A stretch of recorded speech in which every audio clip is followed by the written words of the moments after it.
Well, hello there, people. We are going to look into why you should be using free software from Mental Outlaw. In this video, I give you some answers besides privacy why you should use free software. And let's see how, well, let's just see how it is. Free software is the only software that's really worth using, but alone that statement, like we are 4 seconds into the video, and that statement alone should make you run away from his opinions. Because if someone say this is the only thing worth using, that means that they don't give a fuck about what you think, your life situation or your opinion. They only care about theirs. That's a really dangerous person to talk to, in meaning that you get nothing out of it. But what is free software? It isn't software that has no price tag that you can just download for free, although this typically is the case with free software. It's software whose source code is open to the public, and as a result of this... That's also open source, but open source and free software is not the same. The software doesn't do any kinds of nasty stuff like... There are tracking things in open source software. There are open source software either gathering telemetry. The software is not... The license is not the reason the software is bad. It's the people making the software that are making bad decisions with the software. Don't matter the license. And you can figure out if proprietary software is doing shady things. It's really fucking easy. You just put a snooper on it, or sniffer on it. They sniff your internet connection to it, for example. And you figure out what it's doing. It's really fucking easy. Like spy on you or hack your computer, because of course, somebody would see that it does that in the source code, and they would post about it on Reddit for everybody to find out about. Yeah, no, it's not even funny, but... He's trying to be comical or a little bit funny by making a point. Why do we then have bugs in Linux, the kernel, that's been there for 10 plus years? Why do we have bugs in software within open source community that's been there for over 5 years, sometimes over a decade? Where are those people? If they don't find that, do you think they find the privacy things, the telemetry things?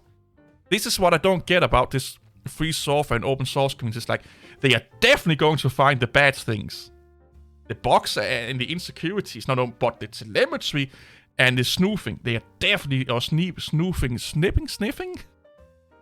I can't fucking think right now. They are definitely going to find that. Bugs, but they're definitely going to find that.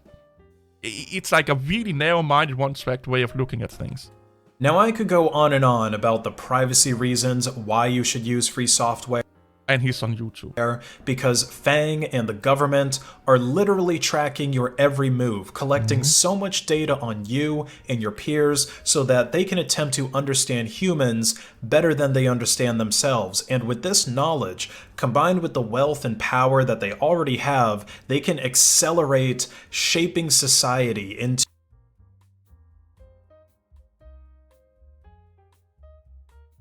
really? To the way that they want it to be. No, they honestly, they don't care about that. They don't care about... Here's the thing. This is the one thing that they get wrong about this subject here, is that they don't care about shaping society. But I mean that they don't care about, so much about your shaping your day-to-day life. What they do care about is shaping you into spending more money. That's all they care about.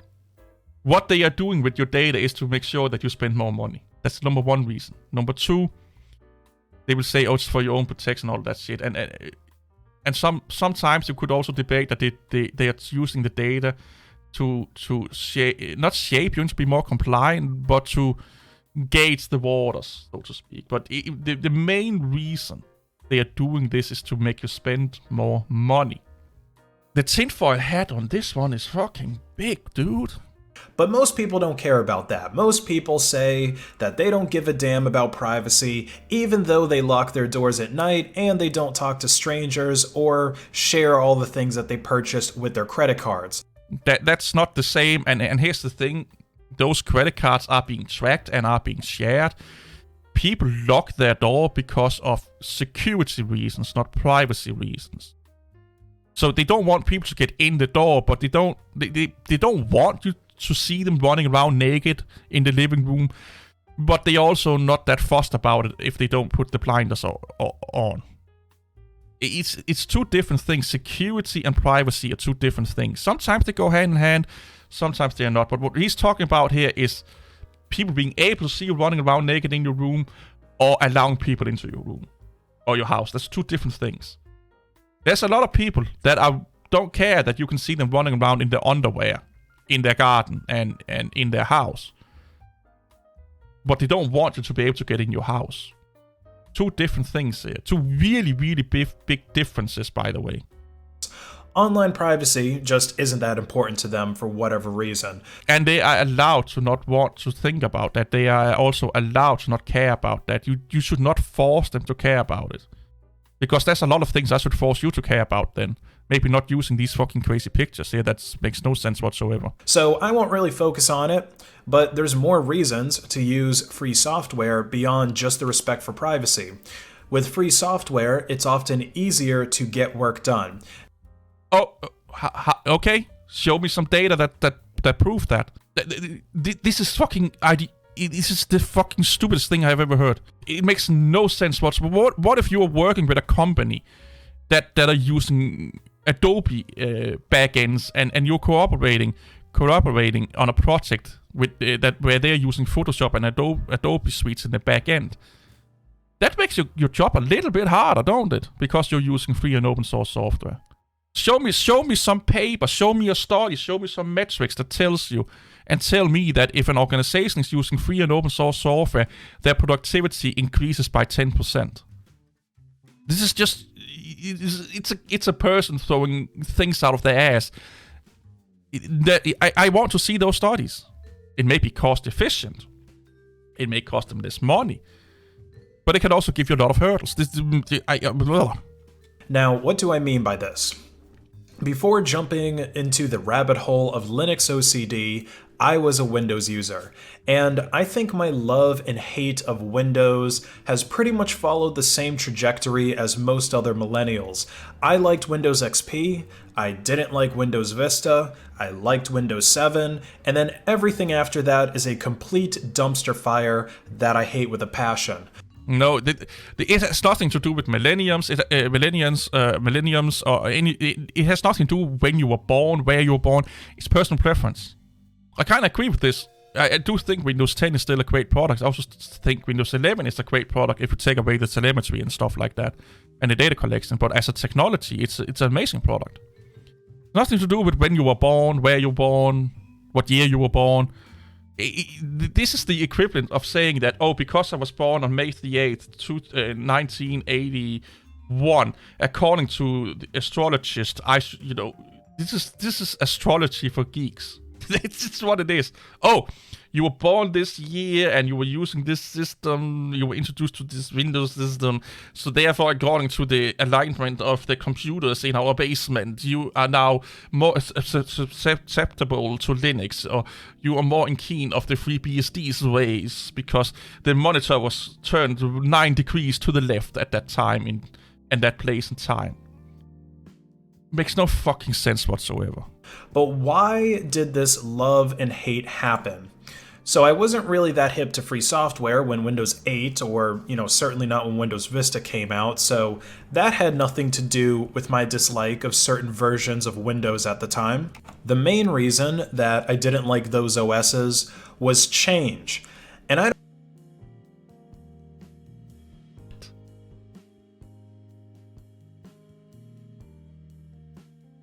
I don't like an OS because it's changing, okay? I understand you don't like change. Linux do change also quite a lot, actually, depending on, of course, the desktop environment. I don't mean changes under the hood to improve security and performance, even though that actually got worse with Windows Vista. I'm talking... No, it did. Well, it got... See, hey, again... It's someone don't understanding what the fuck is going on. Windows Vista was slow because it was not built to run on the hardware that it was meant to run on. If you ran it on, or that was out there, if you ran it on appropriate hardware, it was actually really fucking snappy. You got a lot of extra features, a lot of extra securities, a lot of extra backups and whatnot that made Windows Vista require more resources. So do you want extra security, or do you want a slimline distribution? I also think, I don't know, Windows XP also had the protected kernel elements to it. Talking about user interface changes, the way that things looked and felt. So Windows Vista, it took away my blue taskbar and the rolling green hills of the Bliss He must be joking here. wallpaper, and 3D Pipes, the most mesmerizing screensaver of all time. And it replaced it with this Windows Aero bullshit that lags my PC, some weird background that looks like a half-ass laser light show. He has to be fucking joking here. That's taking place underwater, and a screensaver that just looks like a bunch of drunk people on Tron bikes nearly missing each other endlessly in a black void. Hey, don't diss Tron, man. Tron for life. Every time a new version of Windows came out, I had to spend hours relearning the UI. If you had to spend hours relearning the Windows UI, it says more about your capabilities of learning and taking in information. If you're not joking, by the way, which I think he is here. Or I hope he is. And learning where different context menus were, and learning how to change things. Like, why did Windows 10 have to create a whole additional settings menu besides the control panel? To make it easy and more accessible for people. And transitioning to a new system and a new way of doing things, especially if you have a lot of legacy backwards compatibility, is not something you just do from one release to another. You do it over time, slowly. It's called easing people into it. Like, you don't ram a virgin butthole with your massive fucking ding-dong. You stretch it out a little bit first. You loop it up a little bit. And then after a little while, you can jam your fucking ding-dong into that, tight spot. And I was a kid for most of these Windows releases, so learning it was a lot easier for me. I can only imagine how difficult it was for boomers who hadn't retired yet. Don't judge fucking people. There are people older than you that apparently can learn changes faster, are more knowledgeable than fucking you are with Linux, have just general more knowledge than you. I hate this. Why are people judging people like that? It makes no fucking sense to me. Don't judge people without fucking knowing them. And I will judge you then. You are a stupid motherfucker that don't know anything about anything. Because you really sound like it. You're not even funny. You can't even fucking troll right. You can't even fucking... Yeah. Working in some office using Windows XP when all of a sudden you come in one day and you have to use Windows Vista. In fact, I was actually working at Geek Squad and met a lot of boomers who were new to Windows 10, and they really struggled with learning it. And some of these people had been using computers since before I was even born. Oftentimes, they were people that worked in the finance industry. They were good at what they did, but they just couldn't learn how to navigate.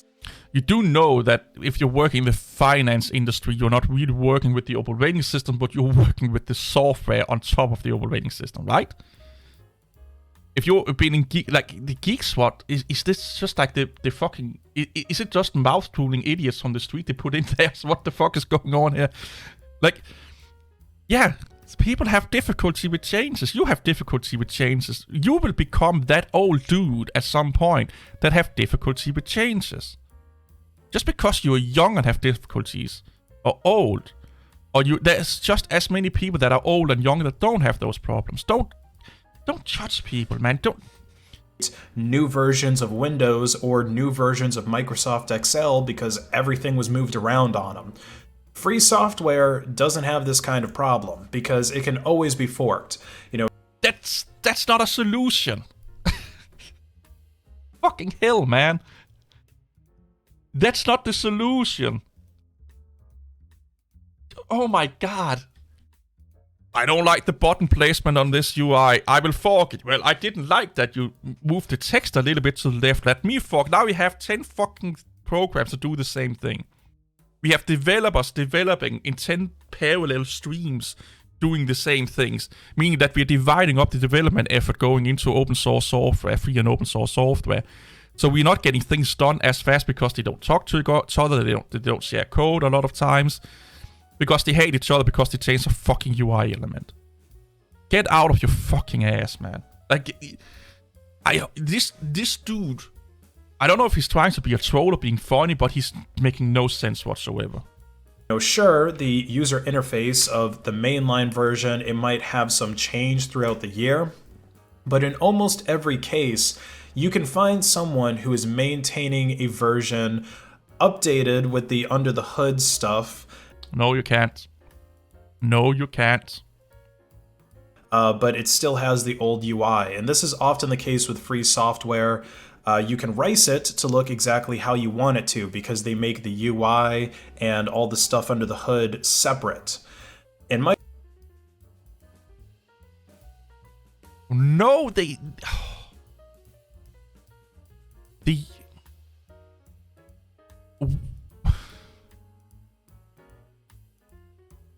Windows UI is as separate from the kernel as GNOME is separate from the Linux kernel.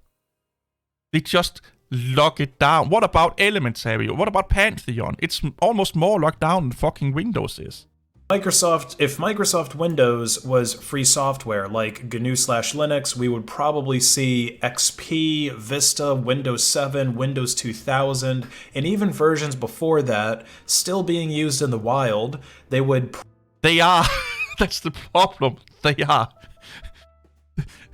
They're fucking like the army in your country are using computers from the 70s in some places. They actually are. They're not many, but there are actually Windows 95 computers out there and older being used in some really specific use cases. But they are now susceptible for a lot of security vulnerabilities that is not being fixed. That's why we upgrade. Better stability, better security, better a lot of things. In theory, a new operating system or an upgrade to an operating system should make it better. And this makes no fucking sense whatsoever. Probably all have the same core code under the hood and be able to more or less run the same kinds of programs. I can find a Windows 95 32-bit program and run it under the current versions of Windows. Just like you can find a 32-bit or 16-bit Linux software and run it on a Linux. No fucking idea what he's talking about here. Programs with the same kind of functionality, just like we see with different Linux distros, but you would be able to switch the look and feel just as easily as you could on Linux, so that your grandma could go on using something that looks like Windows 95. She would know how to navigate it, she would know how to do everything in it, but you wouldn't have to worry about her getting hacked because she's using an OS that's 20 years outdated.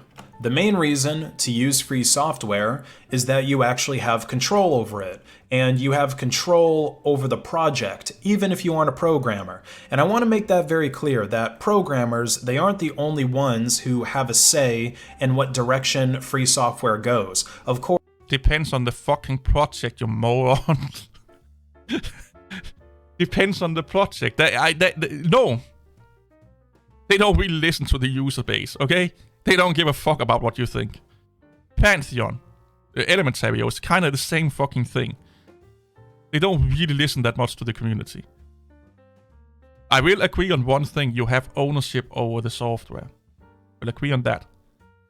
Of course, they can fork projects themselves, but you can vote with your dollar, and it actually matters. Like, with giant corporations like Microsoft, you can't really amass enough wealth to try and affect the development of their projects. You might say, hey, I'll buy 1 million licenses of Windows 10 if you just change this teeny tiny thing in your UI. That's not how it works, dude. But they're not going to do it. Most free software is crowdfunded though, so you can really have an impact with your dollar if you were to donate to a project. And so he's expecting that if he donates $1,000 to a project, he now has a saying. It's like buying stock in the company. No. They are donations. That means there are no strings attached to them. If you want to have influence on a project, here's what you do. You get involved with the community of that project. You're not a coder. Do research for them, manage the forums, help out with translation, graphical work. There's so many people who contribute to a project. But who do you think that the project developers are listening most to? People that are active and contributing to the project in a meaningful way, or people that are just, oh, if I throw $100 at you, will you change this fucking color? Dude, come on, man. And the devs are willing to take outside opinions into consideration, or if you become one of their top donators, they're probably going to listen to you if you ask them to do something a certain way. No, they would probably say, hey, it's a donation. You don't have any fucking... It has nothing to do with... There's no asterisks to them. There's no, oh, I only donate if you do this. It's a donation. It's money you're throwing down the fucking shitter, okay? This company is just taking it, or this organization here, or this development team. They are in all their right to say, okay, you donated $1,000, $10,000, and you want us to change something we just can't, or we don't want to. I don't care. We don't care. Fuck it if you are that fucking, you know. And of course, you don't necessarily have to speak with your money behind you. You could just email the devs directly what you want to see out of their projects. Of course. And it's up to them whether or not to take that into consideration. Exactly. Or you could be a Karen and just bombard them with fucking emails and DMs. There's been plenty of cases where just a handful of people asked for something to be added into a software project, and the devs went ahead and did it. And it's been the same can be said for proprietary software. There are plenty of time where people have asked for something. Windows did it. There's been plenty of time where macOS or Mac users have asked macOS or Apple to do something and they got it. There's been plenty of times where a few people that ask a programmer that makes a proprietary software have done what they asked him to do or her to do. Now, that isn't the case with most corporate software, where the devs are basically just code monkeys that are designing things the way that management wants. And that's really the reason why... Yeah, that's what they're fucking being paid for. I pay you to put up a fucking fence in my garden. If you're starting to hump the fucking lawnmower, I will be fucking pissed, okay? That's not what I'm paying you for. The corporations have management, they want a job being done, so they are renting a code monkey for that time. They are paying him for his services to some extent, so we can make that program. If that code monkey is going up, well, I don't really like doing that because I think so and so. You know what, little code monkey? Let's find someone else that will do it for cheaper money, okay? You can go away, bye-bye. That's what they are being paid for. Fucking hell, dude. Sometimes some company, I work for companies like that, they will ask the workforce, what do you like us to do? We are in this situation, what do you guys think we should do? Happened before. Proprietary software has gotten so bad over the years. You know, back in the 90s, a lot of proprietary software was pretty good. It's still pretty good. It's still good. There are plenty of fucking amazing proprietary software out there. But these kind of people, they only want to focus on the bad apples. NT4, Visual Studio, they didn't... Why is Visual Studio bad today? Really have a spyware component built into them back then, but that was because corporations were still figuring out how computers and the internet worked. Listen to these sentences. There was spyware in them back then, but that was mostly because corporations and stuff that was trying to figure out how the internet was working. How the fuck do spyware that spies on your telemetry and your data help them figure out how the internet works? It's two really different fucking things here. You don't learn about the internet by taking data collection. You learn about what people are doing on the internet, but you don't learn the internet technology. It's not like, yeah, we transfer this package and we saw a package drop over this connection via IP address, blah, blah, blah, under the TCP version, whatever, number and version. No, that's telemetry. You know, now with Windows 10, there's a whole lot of bloat and things are hyper monetized with ads in your... Let's see, doubly access, sketchbook. You do know you can just... You can remove all those. Just remove them.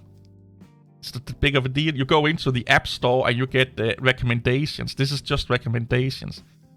This is not ads. This is recommendations. Should they be there? We can debate. Ads is like if they're trying to sell you a fucking double-sided dildo, okay? Or if they're selling you a razor, or they're selling you a hair thickening product. This is recommendations. There's two different things. Ads and recommendations are two different things. Do they get money if someone is clicking it and paying for the software? Probably. But it's not an ad, it's a recommendation. It's like going on to the GNOME Software Center and you have like today's developer, or we recommend these app, or the staff favorites and stuff like that. Same fucking deal. It's just being done outside of our software tool. I get it's irritating and I don't think it should be there, but it's not advertisement. It's recommendation. Let's get one thing right here. Start menu in your browser, and data is constantly being sent back to Microsoft over telemetry, because corporations, they've got it figured out, and they're going to do what they were designed to do, which is maximize their profits. Yeah, and if you don't like that, don't use it. So don't fall for any of the proprietary software copes like, oh, I need a Mac or Windows because that's what I'm used to. Fucking hell, dude. If that's what they are used to, you just said people don't like change and people should not, and things should not change. But hey, you've been using Mac OS for 30 years? You've been using Mac OS for 10, 15 years? Let's switch you to Linux. If that's not a massive fucking change than a button being moved around in a UI, I don't know what the fuck you're talking about. No. It's not a change because you're going to Linux and I like Linux, okay? Don't even start with that fucking bullshit. If people are used to Windows and used to Mac OS and you're asking them to switch to Linux and they're like, well, I don't want to switch to Linux because I'm used to what I'm using right now. You are the problem. You're doing exactly what you don't want, or they are doing exactly what you want them to do. Stick with what they are used to. That literally isn't even true. I mean, like I said, they change the UI whenever the hell they feel like it. So yeah, but it's not the UI. It's the ecosystem. It's the programs they're using that don't work or they can't get under Linux. It's the compatibility with a lot of external hardware they have. Oh my god, I'm getting tired of this. Even if you might very well be used to it how it is right now, that's not going to last very long. Or, oh, I need to use Windows because this specific program that... And then he's getting them over to Linux, and then they are using GNOME, and then one day they're changing GNOME. He's like, yeah, you know what? Use this lengthy command to just modify GNOME to go back to what it used to be. Or just don't update GNOME and stuff. I need to use just doesn't work on Linux. Most of the time, this isn't true either. There's very well may be a better FOSS alternative to None of these are alternative to any of the things that he's showing out there. Why? The backends, the ecosystem, the access to trained workforce, the access to reliable educational paths that people can take to get certified and stuff like that. It's not the same. Yes, can GIMP do the same as Photoshop? Yeah. But you don't have the same access to the same qualified workforce to gauge how knowledgeable an applicant is for a job, for example. You don't have the same support system built up around GIMP. GIMP don't talk that well with other non-GIMP products, like Photoshop is doing, or the Adobe backends are doing. There is a lot of things Premiere do that Lightworks just don't do or can't do. There's so many things like AutoCAD and OpenSCAD. Again, you're not just paying for AutoCAD, you're paying for the ecosystem, you're paying for the support, you're paying for the qualifications, the certifications built up around it. You're paying for the back end, so if someone is using AutoCAD in another country, you can easily work with them, share project sharing and shit like that people in the industry are using. It's not even a thing under LibreOffice or OpenSCAD, Blender, Inkscape, Bluefish, and stuff like that. There's not all of those extra things in the backend. It's why people are paying for those things. It's not just about GIMP and Photoshop for companies. For you, it may be. But if your work are using Photoshop and you want to use GIMP, you're shit out of luck, man. the proprietary program you're using. It might not be exactly the same, but you might find that once you relearn, once you basically get out of this institutionalized system of using. So you have to change and adapt if it's making you move from proprietary to open source. But you don't have to change and adapt if it's within the proprietary world. So you don't like learning new UI element in an operating system. You don't like that they're changing the way the operating system look, but and function in a UI element, but you're okay with people that are used to the Photoshop workflow to change their workflow over to GIMP. It's the same fucking thing. You're asking people to change.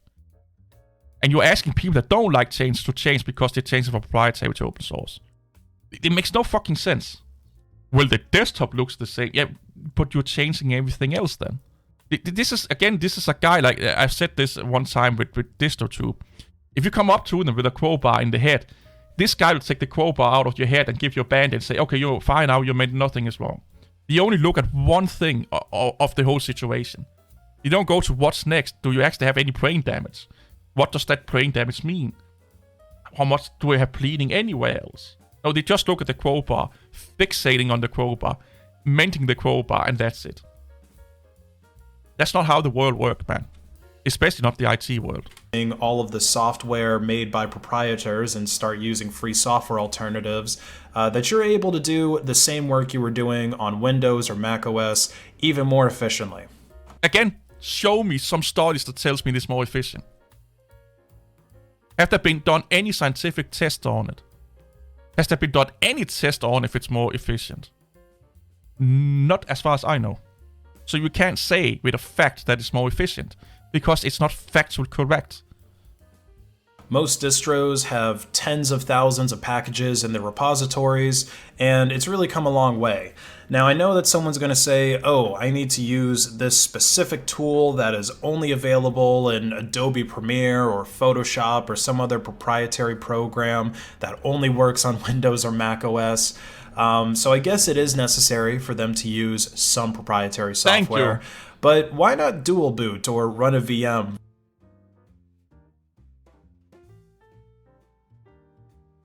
Here's the thing. If you're running Windows in a virtual machine, you are running Windows. You are a Windows user. It's as simple. If you're dual booting into Windows to do part of your work, to then dual boot back into Linux to do another part of your work, you can do everything you want under Windows, but you can't do everything you want under Linux. Which system should you be using then? Probably the system that allows you to do everything you want. If you can do everything you want under Linux, but not everything you want under Windows, which one should you be using? Probably the system that makes you do everything you want. If you can do everything you want on both systems, which one should you be using? The one you like using the most. I hate this when Linux users are like, I'm a full-time Linux user. I never run Windows or any proprietary software. I do have Windows and a VM that I do boot into, or I boot into and run for a couple of hours to do some work. Well, then you're not a full-time Windows user, Linux user, sorry. You are both using Windows and Linux. I don't care where you use something, you are still using it. If you think you are better for using Windows in a virtual machine than running it on a bare metal, it's the same fucking shit. They're taking the same shit from you. It makes me laugh so much. A fucking Linux hardcore guy, man. Fuck Windows. Let me boot into Windows and edit this for my work and make some schematics for my work. Like, didn't you say you used Linux? Oh, it's the whole system is Linux, by the way. The whole system. It don't fucking matter. You're still using Windows. And on top of that, he's telling people that don't want to change, that don't like change, to change to Linux, so then change back to Windows in a virtual environment or dual booting. Overcomplicating their fucking life. Like, massively overcomplicating their lives. This dude has to be the biggest fucking joke or troll on the internet. He's not doing a good job at it, if you ask me. But this makes no fucking sense. Like, for those specific use cases, right? Why give all of your data and why go through all of... You are giving them all your data if you're running it in a virtual machine. The suffering of the user experience of Windows 10 just for something that you're probably going to spend a few minutes on each day. Because even if it's 1 minute a day you have to use Windows, you're still using Windows for that minute, and you're still exposing yourself to that fucking heartache. It's such a stupid point that a lot of people use. Well, they are not really gathering anything if I'm just using it in a virtual machine. Of course they are. This is a take on something that's he don't like change, but he wants people to change over to Linux and free and open source. You don't like Windows because it's changing all the time. Well, Linux is changed, but we can just fork it. Of course we can fork it. And of course we are finding all of the negativities within all the telemetries and the data collection. You're not finding bugs apparently, but we are finding telemetry and data collection exploit in open source. So really, really intelligent put together. And if you don't like change to Linux anyway, and then just on Windows in a virtual machine for the hour or 10 minutes you have to use it. And then change, or don't change back to Linux because Linux is not changing. And if you're saying you're used to run Linux, if you're used to run Windows and Mac OS, that's bullshit. Just because you're used and comfortable in the settings and using the software under that setting and the way the UI looks, change to Linux. It's not changing at all. Changing operating system is like changing a fucking house. Your whole existence, your whole base about computing is being ripped off and moved over to another place. If this is not a troll, and this is what he thinks, this is like the most unintelligent take on. He's not stupid, but he don't know much about what he's talking about. And he definitely don't have a really good insight into how other people think and function. And that's coming from an autistic fucking fat idiot like me. Don't ask people to change if they don't want to. And the reasons he gave you here is not a reason for run free and open source software. You should run it because you want to. It's as simple as that. You should run it if it makes sense to you. That's it. Don't be forced into run it because some idiot on the internet tells you to. It. And judging people, there's so much fucking judgmental, just judging going on. He's so judgmental towards people, it makes no fucking sense. I hope, just like with DT, I hope this dude is a fucking troll. See you all later. Bye bye.